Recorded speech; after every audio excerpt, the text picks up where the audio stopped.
عورتوں کے ساتھ 3 طریقوں سے ہم بستری کرنے والا مرد جلدی نامرد ہو جاتا ہے۔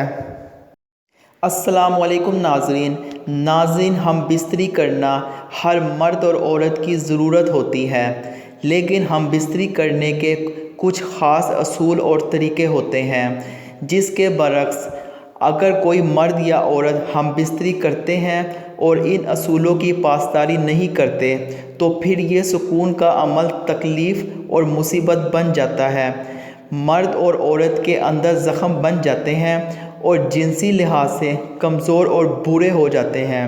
اس کے علاوہ 3 طریقوں سے ہم بستری کرنے والا مرد جلدی نامرد بن جاتا ہے، جس کو آج کی اس ویڈیو میں ہم آپ کے ساتھ شیئر کریں گے۔ نمبر 1، عورت کو اوپر بٹھا کر ہم بستری کرنا۔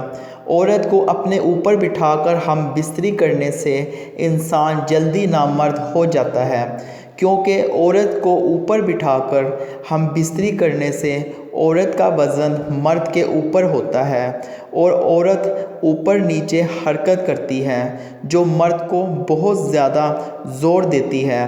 ایسی صورت میں مرد کو بہت مشکلات درپیش ہوتے ہیں، کیونکہ جب مرد فارغ ہو جاتا ہے تو منی نفس سے آسانی سے نہیں نکلتی اور مرد کے لیے تکلیف کا باعث بنتی ہے۔ نمبر 2، عورت کو گھوڑی بنا کر ہم بستری کرنا۔ عورت کو گھٹنوں کے بل الٹا لیٹا کر یعنی گھوڑی بنا کر ہم بستری کرنے سے مرد جلدی نامرد ہو جاتا ہے، کیونکہ اس صورت میں مرد بہت زیادہ ہم بستری کرتا ہے اور ہم بستری کے دوران 2-3 مرتبہ فارغ ہوتا ہے۔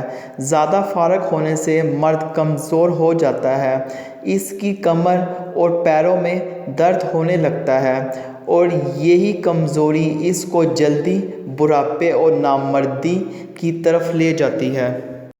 نمبر 3، کھڑے ہو کر عورت کے ساتھ ہم بستری کرنا۔ عورت کے ساتھ کھڑے ہو کر ہم بستری کرنے سے مرد بہت جلدی نامرد ہو جاتا ہے، کیونکہ کھڑے ہو کر ہم بستری کرنے سے مرد کی جسمانی قوت بہت زیادہ ہو جاتی ہے۔ کھڑے ہو کر ہم بستری کرنے میں مرد کو بہت زیادہ محنت کرنی پڑتی ہے۔ زیادہ زور لگانے سے مرد کے عضو خاص میں بہت زخم بن جاتے ہیں، جس کی وجہ سے پھر ہم بستری کے دوران مرد کا نفس آسانی سے کھڑا نہیں ہوتا۔ اس کے علاوہ کھڑے ہو کر ہم بستری کرنے سے مرد کے پیروں اور کمر میں درد ہونے لگتا ہے، جس کی وجہ سے مرد کی مردانہ طاقت اور ٹائمنگ بہت کم ہو جاتی ہے۔